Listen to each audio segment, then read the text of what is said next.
Thank you so much for choosing to spend your Friday lunchtime with us at Leading Females in Film. My name is Olivia Kinghorst and I'm going to be your moderator for the day. What I see and feel already is an incredible energy and atmosphere. The film festival has kicked off. Some of you might have had some very late nights yesterday. Plus, we have a wonderful panel lined up for you. And as you can see, we are a full house today. It's completely full and some people are standing, but still we have seats at the front. So please make sure to come and take a seat here. Now, before we actually dive into the program, I want to take just a moment. I want to ask all of you to look around you at this venue. Today, we're at the beautiful and historic Zunfthaus zu Zimmerleuten. A beautiful venue, but as you may know, guild houses and associations like these were typically reserved for men in the past. So by being here today, it's a very conscious decision because we're trying to change the narrative and put women in the focus and the spotlight today. And I have to say, we are a very colourful bunch today. So thank you to all of you for showing up. Now, for this year's panel, our focus is going to be on reframing stories, empowering women through film. We're going to be covering the importance of strong female narratives in cinema and how ultimately this can drive change in the industry as well as society at large. And before we dive into the panel, I would like to mention two very special people who helped bring this event to life. First of all, Jennifer Somm, she's sitting in the audience there. Give a big wave. You're the Managing Director of Zurich Film Festival. Yes? She deserves a round of applause. And of course, we can't forget Christian Jungen, Artistic Director of the Zurich Film Festival. He has a tough job. I think he has about 30 events lined up per day. So he has to have very high energy levels and he's going to be doing a quick welcome. So please give a warm round of applause to Christian. So it's a pleasure to be here. It's the 4th edition of Leading Females in Film. I would say it's not a unique event. If we arrive at 5, we can call it a tradition. It's definitely the goal to establish that tradition, and I would like to thank philanthropist and entrepreneur Carolina Müller-Möhl for organizing and hosting it together with us. And I would also like to thank you for the brilliant idea to make it in this wonderful house. By the way, this is like 16th century wood and everything. And it's very ironic, the last time I was in here was at Sechseleuten. This is the traditional annual parade of the old medieval guilds. And as she just mentioned, it's a man's only thing. So we had a long table here. I was one of 3 guests of honor as the artistic director of the Zurich Film Festival. The other 2 were from Kunsthaus, what's her name? Ann Demester. And Regierungsratsmitglied Carolina Walker-Späh. And although I'm a traditional, what? Carmen Walker-Späh, sorry. And I really felt a bit bad for them because we were 250 men and 2 women in this same room. And at 2 a.m. The jokes started and it got worse and worse. And I discovered that I'm more of a feminist than I wanted to admit. Today, it's the other way around. We're about 10 men, or not even, and room full of women. I'm sorry to say, both is not good. The man's world should open up, but if feminism is supposed to succeed, you need to bring on board the man too. It's only possible to make progress together. In a minute, Carolina is going to draw a very dark picture of where we stand. I would like to start a bit with a brighter picture. I think we've already reached a lot if you look back what happened in the last 10 years. And I want to give you some examples. We had a very strong box office summer in cinemas. There were 2 big blockbusters. Oppenheimer, a traditional male biopic by an established oldish director, Christopher Nolan, and Barbie, a feminist, female-driven film directed by a young female director. And guess what? The feminist film knocked out of the ring the male blockbuster, and that's very symbolic. That's a game changer, because Hollywood is capitalistic. They want to make money, and if something succeeds and they see there is an audience out there for female-driven stories, and for those of you who haven't seen, it's really a feminist film. This is a game changer. In the same way, Black Panther was a game changer for Afro-Americans. So that's my example number one, why I think there is actually progress. I'm the father of a 9-year-old daughter. If I look back with what films my sister and my female cousins and I grew up, we grew up with male-driven films only. Stallone in Rambo, Rocky, everything with Tom Cruise and Michael Douglas. It's hard to think. I mean, you end up with Dirty Dancing or something, which was still Patrick Swayze's view on the story. But Hollywood told stories from almost exclusively male perspective. The first big film I remember, which was different, was Thelma and Louise. This was in 1992. So my daughter grows up with Frozen, with Barbie, and it's very natural for her to see female role models. And I'm glad that things changed for the better. And obviously, as an artistic director of a film festival and a former film critic, I'm pretty much convinced that films, and especially Hollywood, they offer role models, they nurture our dreams, they inspire, and that's why it's so important to have female stories. Last but not least, if I look back, as I mentioned, I was a film critic. I joined NZZ, the local highbrow newspaper, in 2009. When I walked in there, it was a man's world. Probably 10% women. We had to wear the tie for the board meeting, for the redaktionsmeeting on Monday mornings. When I left the newspaper 10 years later, probably not 50-50 yet, but at least in the department I was in charge of, we had equality. And after 2-3 years that I was there, everybody was talking about that, and said, how can we reach female readers? We need to change that. Our reading audience is male, elder, we need to have female lecturers. And I was there at the meeting and said, it's very easy. You just have to hire female journalists. As soon as you have female journalists in your newsroom, you have the female look on things. And I think it's the same in the world I'm working in. The Zurich Film Festival is really a good example.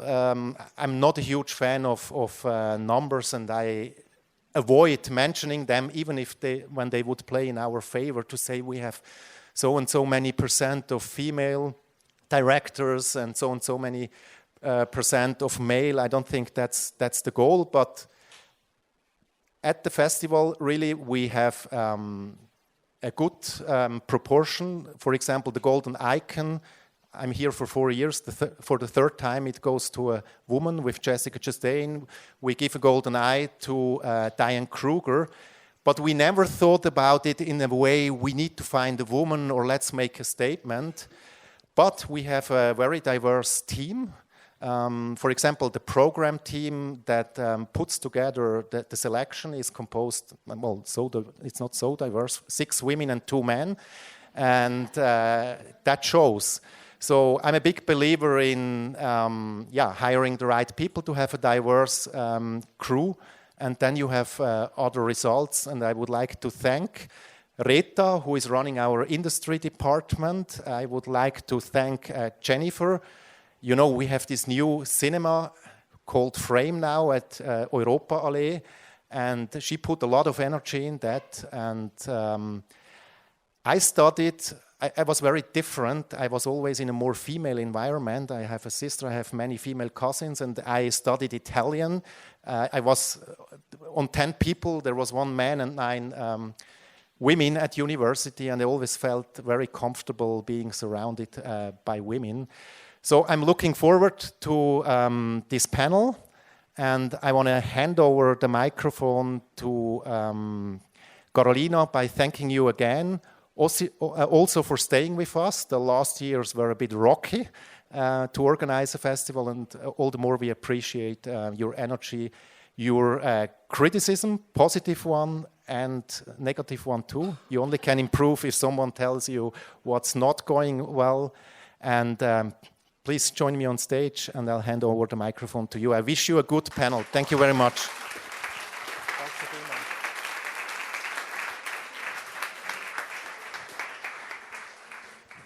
Thank you very much, Christian. Thank you very much for this brilliant speech. Actually, I think it's the best you have ever given in this. So every year we're getting a little better. I don't know about myself, but thank you very much for your insight. And I know you're working a lot for us women as well. I want to thank Rita, because without Rita, we wouldn't be sitting here, all of you. She always keeps on coming back to me and says, come on, Carolina, we do it again. We can do the change, we do the change. So Rita, thank you very much. I know it's a lot of effort you're putting in here.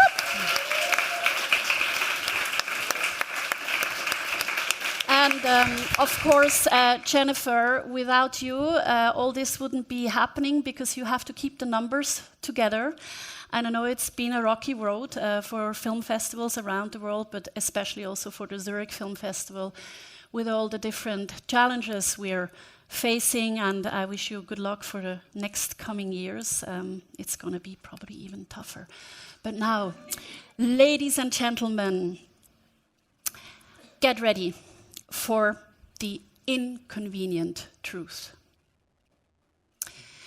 It seems to me very obvious that if we have more women at the table, if we have more women representing us, if we have more women participating, and last but not least, if we have more women making films, our society will benefit of women's perspective, experiences, abilities, voices, and ideas. This is, of course, why we're here today. We want to empower you. We want to encourage you and go on with your work, besides the visible and invisible hurdles that all women face in the world. And we would like to see you collaborating, standing together, and be for each other's role model. To stand together wouldn't actually be such a bad idea. Because till today, only around 1% of all movies are directed by women, of all movies, 1%. Only about 24% of all writers, producers, editors are women. 1%, 24%. I think there is room for improvement. But still, I hope you do agree with me, talent knows no gender, does it? The reasons for this vast underrepresentation of women in the film industry are, of course, diverse and rather complex to solve.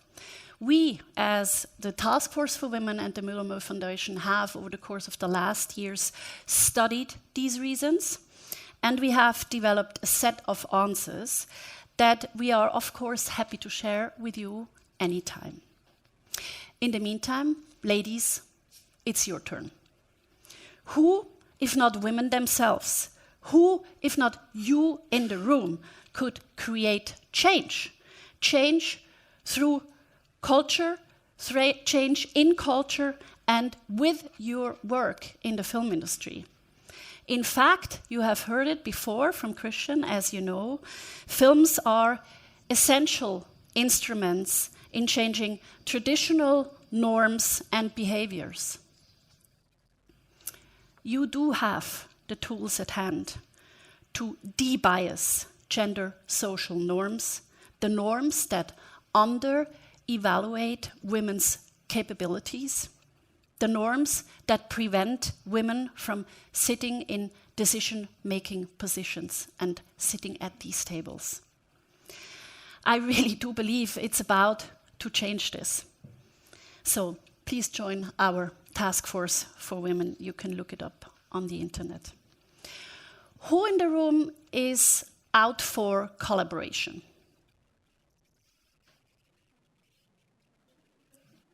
Really? I hope you don't mind if I share our little story. Over the last year, my team and I, we were talking to numerous organizations, decision makers, and administrative offices, the BAC and so forth, in Switzerland and in the Swiss film industry. We were offering all sorts of tools and support. Unfortunately, and here it comes, the inconvenient truth is our offers were not taken, and our efforts ended in the middle of nowhere. What we saw in the Swiss film industry was a lot of intransparency, very little collaboration, poor coordination, dysfunctional networks, missing dialogues, and an overall resistance for change. We all know change requires unprecedented mutual action across all shareholders, including us as a foundation, believe it or not. Our goal is therefore, with leading females in film at the Zurich Film Festival, and maybe not only at the Zurich Film Festival, that we do create this necessary community to bring change, that we learn from each other, Wissenstransfer, that we speak up together, that we meet up together, that we look out for the dialogue. This year's Zurich Film Festival has a new hashtag. The new masculinity, the role of man is changing, a balancing act between classical role models and new values. End of quote. So far, so good.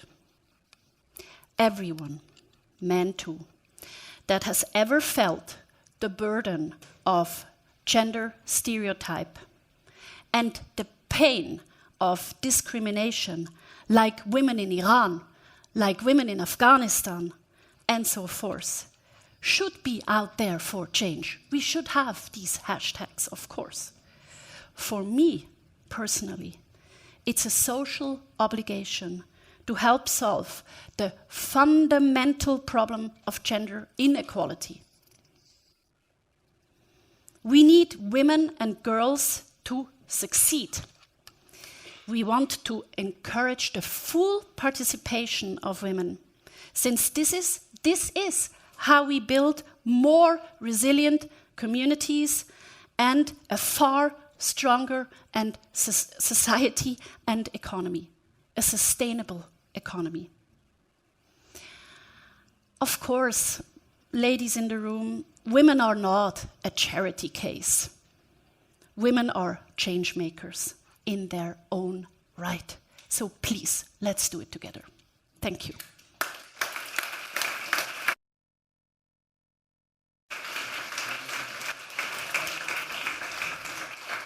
Carolina, thank you for sharing that. I think it takes a lot of guts and bravery to be so honest in an event like this. Of course, we're all in a positive mood, but we need someone to tell it as it is. So thank you for that. And anyone who's up for collaboration, please feel free to see Carolina during the networking break. Now we've arrived at the point for our panel, and I've been given the task to, after this speech, give you a little bit more of an uplifting mood. So with that, I'm going to bring on to the stage, first of all, Anna Hinz, Maite Alberdi and Susanne Vogel, and I'll give you a bit of an intro to their films as we come on up. Okay. So you can take a seat here.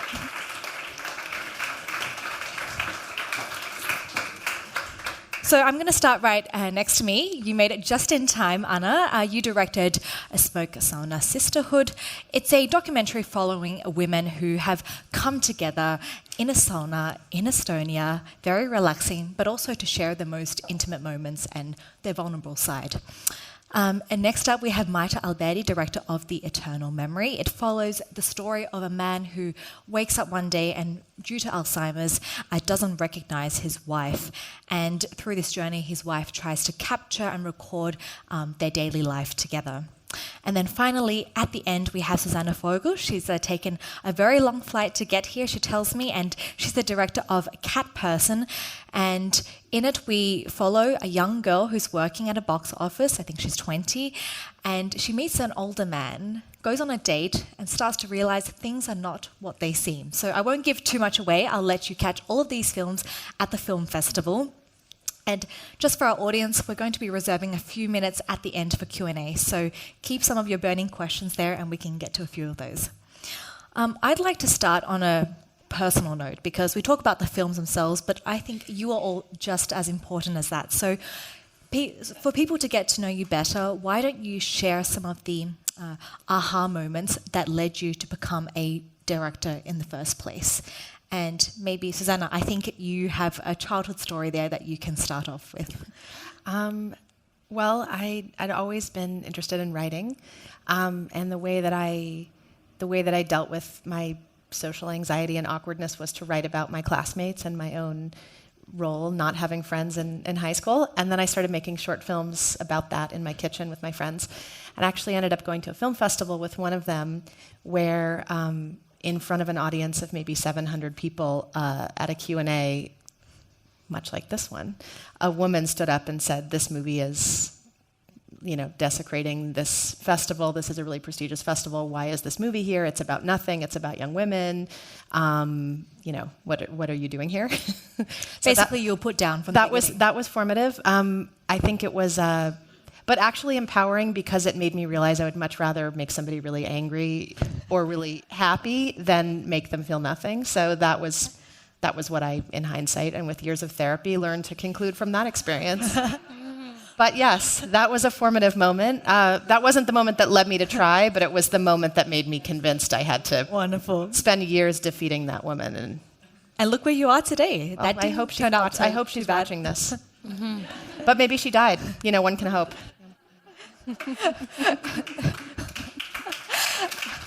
So, Maita, I'm going to hand it over to you. Well, I don't know if I have one moment that I decided.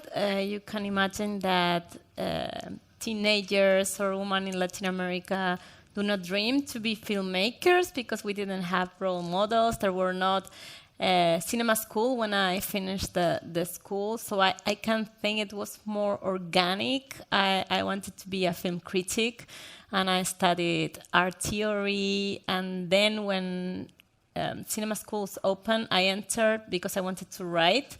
But I always said that you finish doing what your zone of comfortable is, and I studied cinema, and I find documentaries and I feel comfortable shooting people more than shooting actors, that I don't like it so much to do it.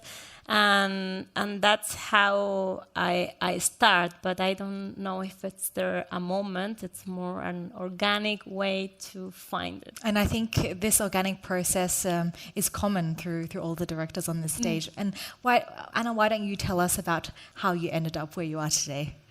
Oh, it's a long story. Can we get the short version? Yes. And then only for the sake of time. But I give you two moments. One moment is when I'm a teenager. I have huge social anxiety, eating disorder. I missed school 4 months, and I was just at home, and I was really contemplating whether to live or not to live. And only thing what I was doing then was watching films. And we didn't at that time. There was no internet available, but I watched from satellite, all film history. And I was watching the films, and I was like, wow, I felt that need and that voice, very, very, weak voice inside me who said, I really want to be also making films. And it was such a weak voice, and it seemed like, how can I do it, you know? And then 25 years later, I'm here, and I'm doing films, and it has been a journey to really fully start to trust my voice, stop making myself smaller, less important, and also find courage and trust to tell those narratives that are inside me. And it has also taken, like in film school, courage to say no. I can trust my intuition. The way this narrative has been, how a director should be, that's very much based on the model of the strong men. And it has been a journey to create my own story and my own way to make films. Yeah. I think it's incredible, all the stories you shared, because even though we might see you today as very successful directors, there are still some of those insecurities that all of you highlight during those adolescent years that informed this journey to where you are. I want to talk about something, or a figure that Carolina mentioned. It's this 1%. I mean, 1% is basically nothing. And when you hear this figure, how does that make you feel? Because at the same time, are you proud that you're here as part of that 1%? Or does it make you angry that there's still 99% left there that are not women? Very disturbed. It makes me very disturbed, and that there is a long way to go. And in Estonian case, for example, it's not so much. There are quite a lot of females as directors and producers, but as my producer is saying, there are so many females in production, not because it's so great, but because it's so underpaid. So, but there is huge way to go having females and non-binary in other fields also, like cinematography or sound operators, sound design, and all that. So there's long way. So we should use the position when we are considered successful filmmakers to also inspire others and make a change. I think it's very good to see the numbers, because we have the perception that it has been increasing, but when you see numbers, the reality tell you other things. There are other numbers that are very important. I think that, for example, in documentary industry, always in festivals, the 30% have been women's directors, but that number never changed. So some people analyze that it's because there are periods of life that women are producing, but some stop, so some periods stop. So that's why it's always the same numbers. So we have to analyze as an industry how we can, in concrete actions, change the number. I think, of course, the example of Barbie is important because U.S. industry, it's concerned in box office, and historical, the number of box office of women will be a risk. So how do you show that it's not a risk? And at the same time, I feel that all the industry of the world have to understand that we have to invest more and take the risk, and in some case, it's going to be expensive. I can say you a personal, small example. It's time that I try to travel with my son, for example, all the distributor or all the festivals, it's like, no, we don't have budget for that. And male directors never ask for that. It's that they don't have kids, or they don't ask for that because it's someone taking care of that kids. And of course that there is a period that I'm out of the industry because I cannot manage it and I cannot do it. So how all of us understand how we build the conditions to everyone to be part in the industry. So next year we're going to see your son here, correct? I hope. Speaking of Barbie, I wanted to talk, everyone has been saying that it's been such a hit, it's been so successful, and using this as an example. But I wonder, as you mentioned, how much does this really change? Is it a mindset, or do you think that can move the needle on the figure of increasing female representation? Anyone can take the I think stage. people are quick quick to decide that the moral of that story is that movies about toys are really appealing to people. Like, people are really determined to make the narrative anything but changing who's telling stories and who the stories are about. And I think the way that sexism in the industry works now, I think as Anna was saying, like, I don't know, it feels like it's, or actually Maurice was saying, like, it feels like there's a perception of progress, but actually it's there's so many more subtle ways that sexism infiltrates the business. It's not as obvious sometimes as we do have more fellowships and programs and initiatives, but the truth is, if movies are about women, they're considered women's stories for women primarily. They don't drive box office the way that men's stories do. Women will see movies about men. Not every man will see a movie about a woman unless they're very progressive, which shouldn't be. Like, the universal story is considered like the white man's story, and anything else is considered fringe in some way.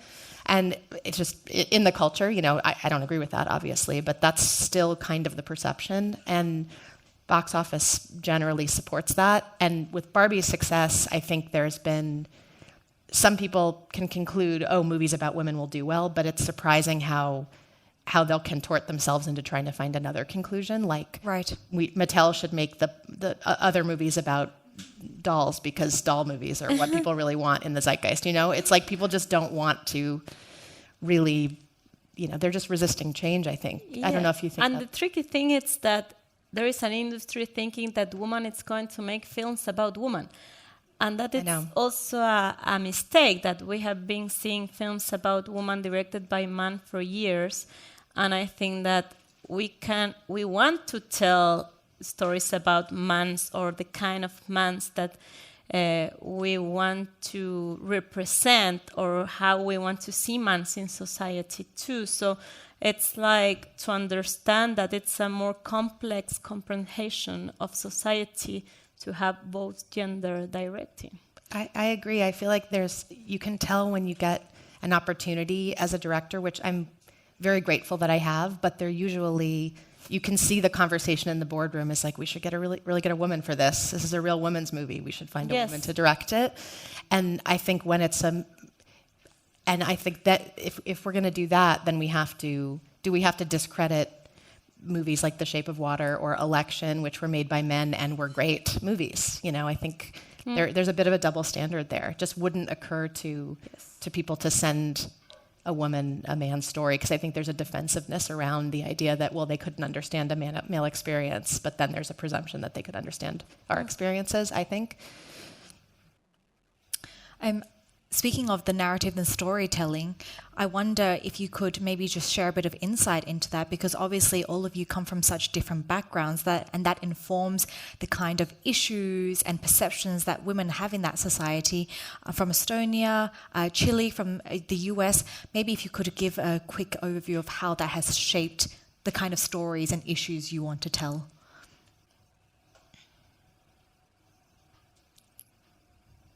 I know, it's deep in thought right now. Give you a moment there. I didn't understand fully the question. Yeah. So what kind of or issues do you want to focus, given that all of you come from different cultures, the issues that women face? How do you craft women-led narratives? Well, I can tell about the experience from Smoke Sauna Sisterhood, because it's, it was such a challenging, there's naked female bodies and really intimate stories, and I mean, for me, for example, the challenge started how to film them, like how to make sure that the glance is not male gaze, because whenever you put a camera, it's never objective, it is never neutral, it always has a glance.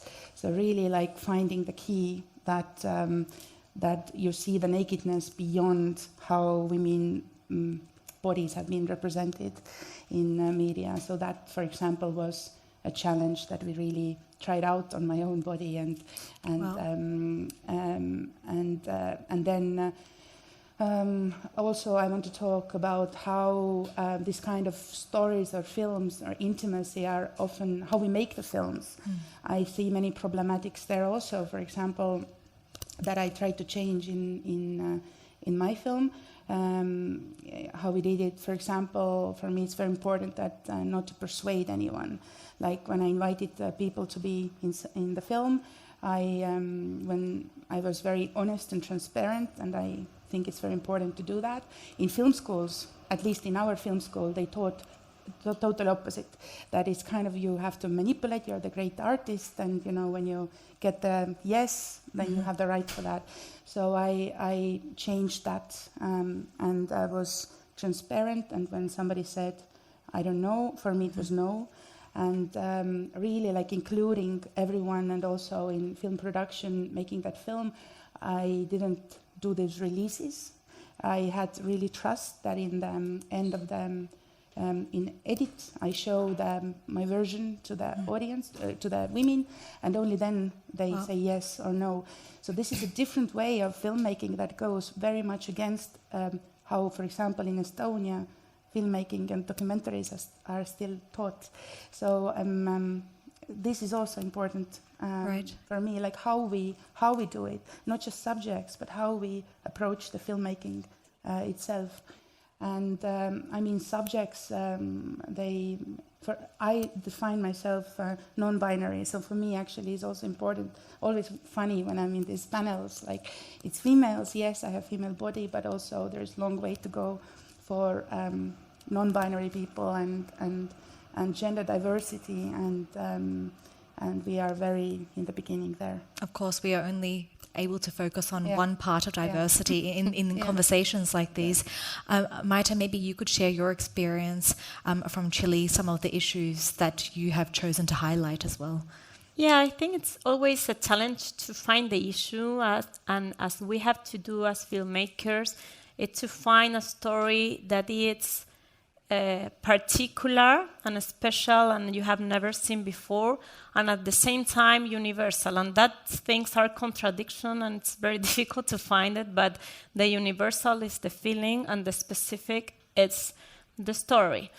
And in the case of, well, all the films are different, but in my last one, The Eternal Memory, the particular thing it's that you see a love story that you have never seen before, or I have never seen before, and it's so unbelievable that it became very special. And the universal, it's the feeling. And at the same time, it's particular because it's the Chilean history and the Chilean memory, a man that worked to preserve the Chilean story, and at the same time, he's losing his memory. So that makes it very, very particular. But I think that what I try to do is to find intimate, micro-world stories that show you intimate experience, but that personal experience can be related with big social topics. So I'm not an activist and a politician, but I give the stories or the image to the activist and to the society to put the topics in discussion. Now, for example, the Eternal Memory, it's a big issue in Chile to change the law about caregivers, but it's not my responsibility. It's, as a filmmaker, I give the story as a gift for society to put the discussion on the table. Yeah, going back to the topic of gender, the other day a journalist asked me, like, why it's so important to you in this case to tell a story of a successful woman that is caregiver, because the main character of my film was a minister of culture, as a famous actress that decided to put off her career for a while to caregive his husband. And I said, like, because it's first generation of women doing that for me, like, I don't have an example before, or for me it's a great example to be a successful woman dealing with this, and we don't see it so much. So I think that we have to do it until it's going to be normal and not first generation of that. Right, so in your films, you're trying to indirectly, passively stimulate the conversation. Yeah, to it's affect not wider change. it's not the main topic, but it's there. And for me, for example, that's a good question. It's a film, the topic is Alzheimer probably, but the other levels at, well, political memory, and at the same time, caregivers, and that it's my personal concern that it's there. And for example, it was a big doubt in the editing if I have to say or not that she was a minister of culture and she's very famous and important, and you don't need it for the love story, but at the end you need it for the other topics to understand what kind of things he put off her life to decide to be a caregiver, because there are some stereotypes in Latin America about caregivers that are women that are at home, that doesn't have good jobs, that they can be at home because they don't have professional careers. So I have to give that information to put the topic on and to see this example of woman. I'm sorry I called you Maurice. I don't know why I did that. I did that before. I don't know if you even noticed. You can call me whatever you want. Anyway, I would say that another related problem is that we tend to hold ourselves up because there are not enough women telling stories in general. We're each asked to represent all of feminism, or like each story. The breadth of issues, right? Yeah, like just an example is I made a big action movie with two women called The Spy Who Dumped Me a few years ago. And in that movie, there's a scene where two American girls try to hijack a car, and they try to steal a car, and they can't drive a stick shift, and so they slowly roll down the hill, like just unable to like do a getaway. And some critic was saying, my teenage daughter and I saw this trailer, and this is so bad for women because it's saying that women can't drive. I'm like, no, it's saying Americans can't drive. Like, we should be able to make mistakes, be vulnerable, quit our jobs, choose a partnership or having kids over a career if that's what we want. Not every feminist movie needs to be a woman deciding that she doesn't need a man, she wants to prioritize herself. We need enough stories that it could represent all of our stories. No one story should have the responsibility of speaking for all women, because then we end up with these sanitized, like only by making Atomic Blonde are we like telling a feminist story, and I don't consider that to be true or an accurate model to hold women up to anyway. Like, I think we need enough stories so that we're not like having this scrutiny on each woman who actually gets a film made to represent everything, which I certainly don't do a good job of, but yeah. I very much relate to that, very much. It's also this term, female filmmaker, like in Estonia, they always emphasize that. I understand to politically show, but I hope there comes a day when we are just filmmakers and we really we go beyond these genders, and because also, I don't know if you have had this experience, but with journalists, always they start to talk about me being a female, asking questions specific to that. But my dream is that one day we don't need to talk about those things, that we can really talk about craft, we can talk about films. And yes, indeed, there are different narratives. And but being from non-binary or female, you need to justify some homework. Yeah, I met when I was doing press for this movie Booksmart that I was one of the writers of. I met this screenwriter who had written the Sam Mendes movie about the 1917, that was what it was, right? And someone said, how did you manage to write this male-driven story about war and men? And she said, I don't know, I guess my vagina just figured it out. So, I don't know. I mean, I didn't say it, so I don't get the credit, but like, she's like, what are you asking me that for? I don't know, I wrote a movie. Would you ask a man, how did you manage to figure out this role? I don't know. So it's sort of, we ask questions that are like ridiculously problematic in and of themselves, but yeah, more people making movies. And I also think women, if part of the cliche is that we're really sensitive and emotional, well, it's helpful to have a sensitive, emotional look at certain male characters and what they're going through too. And it's the cliche in both sides, I think. If we understand that if we have the same numbers and we can work all together, you're going to have films that are not going to be black or white or so extremes in the stereotypes. I was in a writing room the other day of a fiction film, And it was a woman that wanted to leave his husband for different reasons, but the male writers put it like as a violent man that was very hard with her, and it was like, for me, it was like, she has not to be that. She wants to leave him for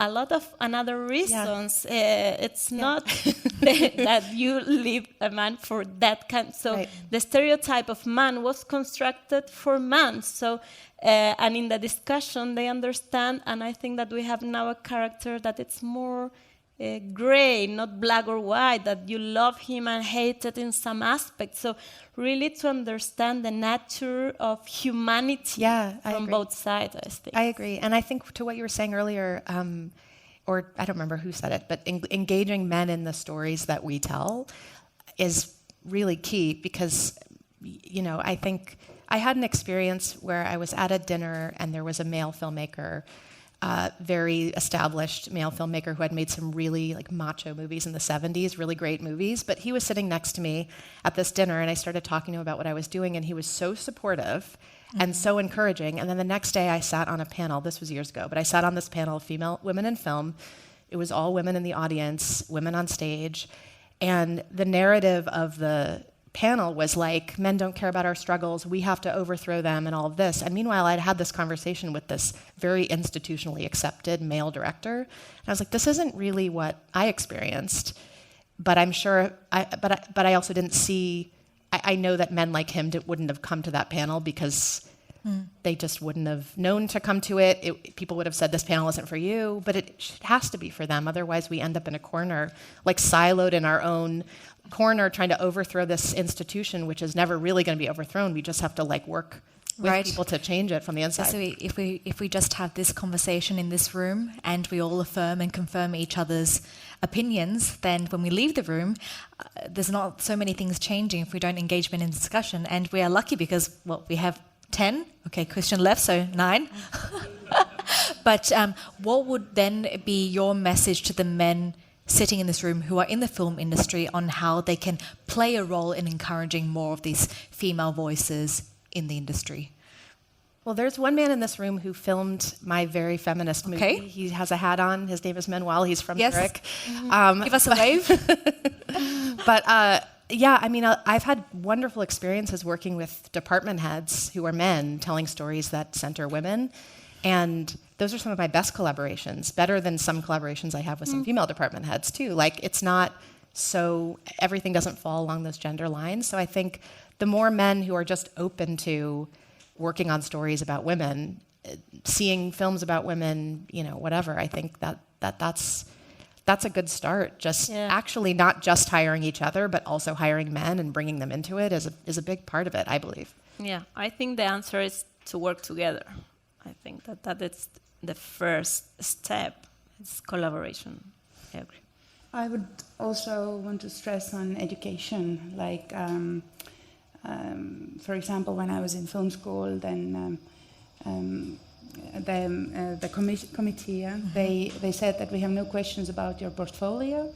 Like, they liked it, but we have big problem, you're a mother, and how you're going to manage. And I was like, okay, but how do you ask that also from men?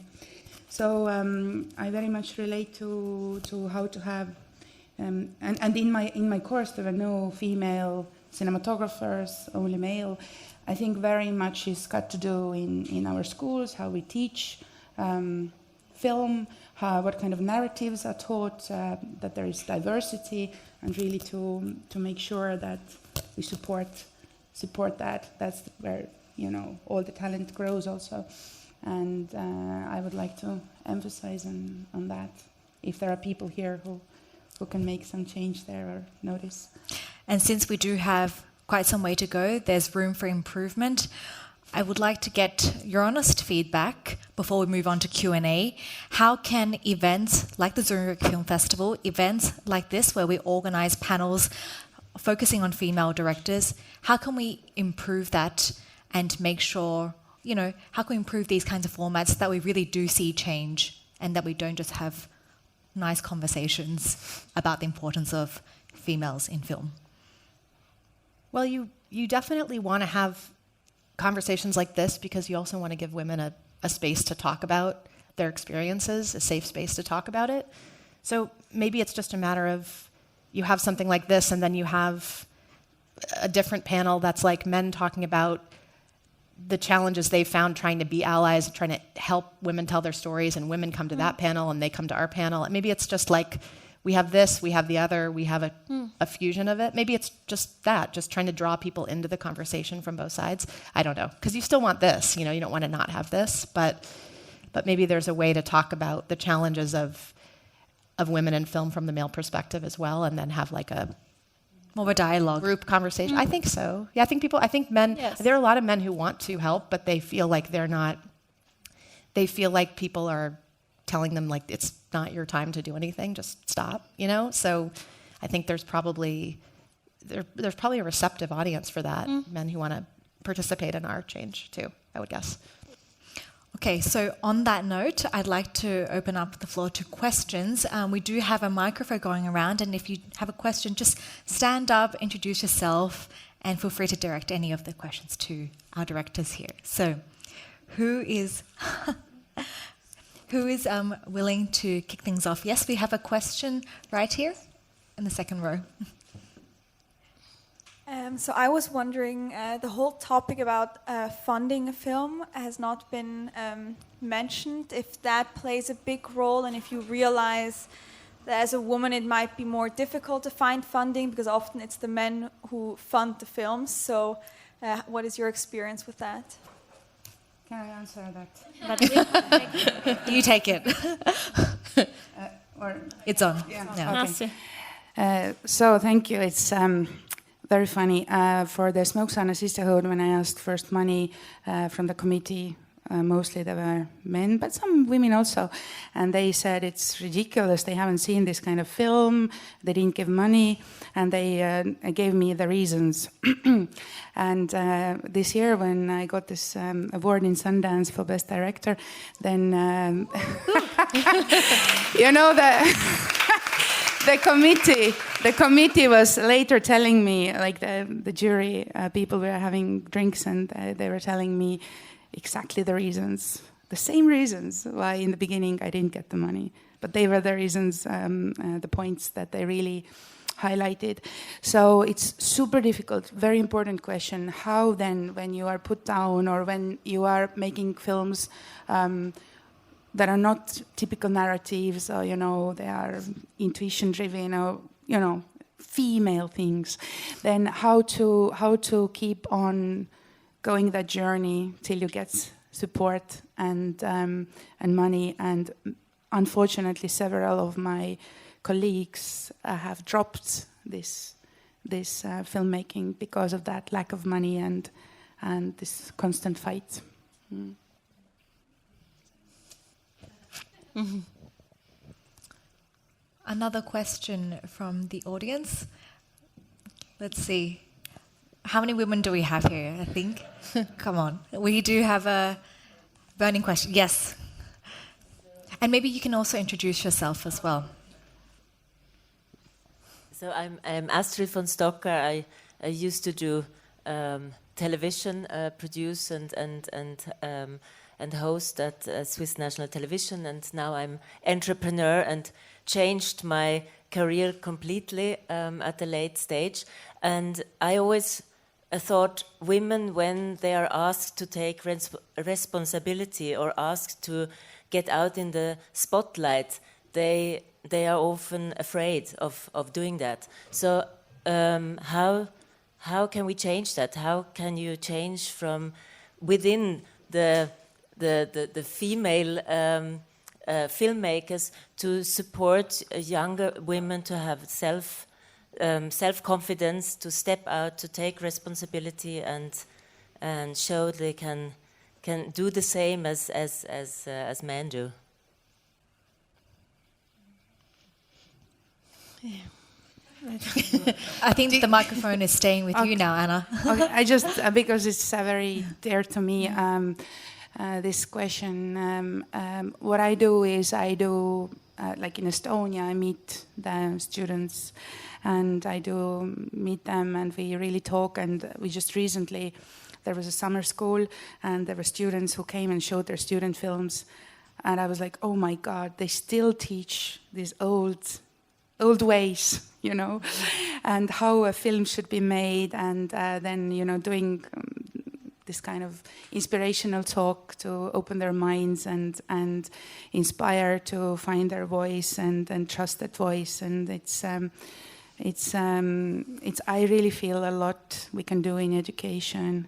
And this kind of unity, like in Estonia, we have Documentary Guild, like where to create this kind of solidarity there and support. This is what we're trying to do, these kind of unions, to support each other and take students and involve them and watch the films and encourage them. Very important for me.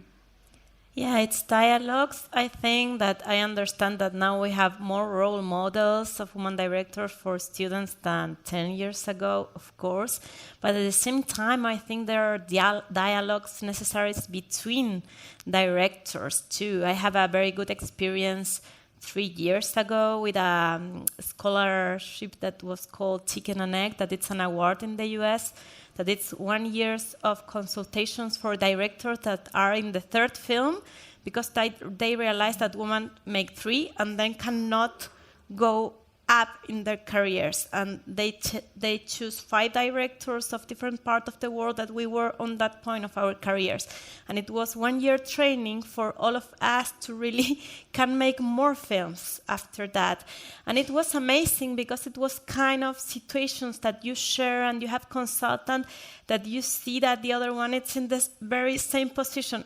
Very small examples, like the 5 of us from different parts of the world, all of us have jobs that we didn't like it, but that we do it because we were afraid to lose a minimum salary, because if we say no, we are not going to have jobs. And they teach us like how to say no to some jobs that for women is so difficult. When someone offers you a job, it's like, yes, I have to say yes, because if not, I'm not going to be on the market. So it's an anxious of being there to be like, and it was like a good training, sharing with other women's experience, and that made me bravely to know how much I have to put as a salary per month, to what things to say no, to what things to say yes. But it's only the space of sharing and empower together, I think. Yeah. Wonderful. Okay. Maita, I think that leaves us on a very uplifting note. Do you all have any other questions? Otherwise, I think we can move it on to the networking, where you can approach these directors personally, as well as Carolina, who's always open for ideas and suggestions. And with that, I leave you here, and big round of applause once more to all of our directors.